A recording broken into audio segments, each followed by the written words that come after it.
Hi, I'm Chris McLaughlin and I'm making coffee in Edinburgh and I'm currently training to enter the heats of the UK Barista Championships.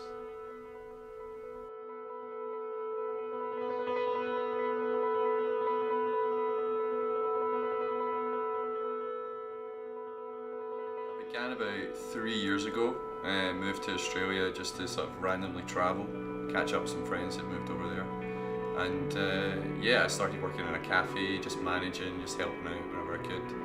And then sort of slowly get sort of drawn down to the coffee section because it's generally the busiest area in the shop. They were doing about 1,000 cups a day, sort of about 18, 19 kilos a day. So it was just sort of an insane craziness that was fun and it was interesting, it was exhilarating, and from there on I got to be quite good at it purely because of the volume we were doing. So yeah, once I kind of made the transition from sort of managing the store to sort of only making coffee, the opportunity to do a disgusting volume at sort of quite a fast pace presented itself.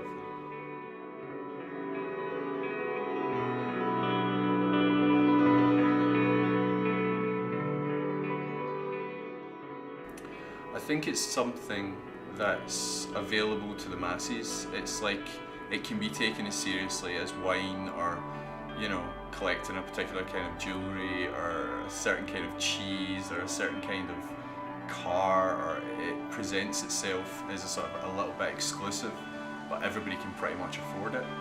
So it's, at the end of the day, it's a frivolity that no one really needs.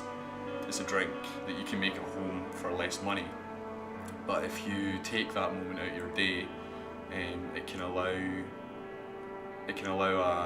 a moment of reflection or a moment of peace when everything's sort of getting crazy.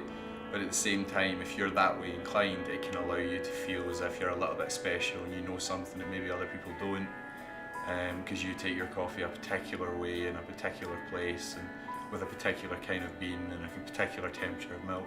So it allows everybody, I think, the opportunity to make their day a little bit less crap, a little bit more special, and make them seem a little bit more interesting when there's probably not much else they have and there's not much else they can afford to do.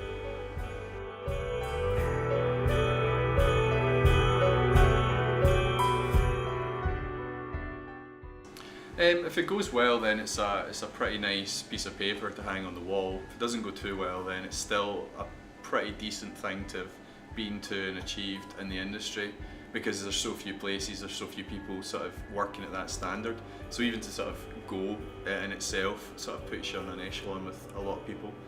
But yeah, I think the next step's probably just to sort of maybe start your own place, or maybe roast some of your own beans, or sort of put yourself into the sort of the fabric of it and take what you've learned, sort of pass it on to your colleagues, sort of maybe, you know, open a shop, train your staff up, you know, things like that, sort of become part of the industry rather than just working in it. So if say I've taken this, I've achieved this level, I know what I'm doing, so therefore, you know, I enjoy what I do, so I want to sort of create my own like little place, my own vibe, my own standard to sort of go by, basing it on what I've achieved there.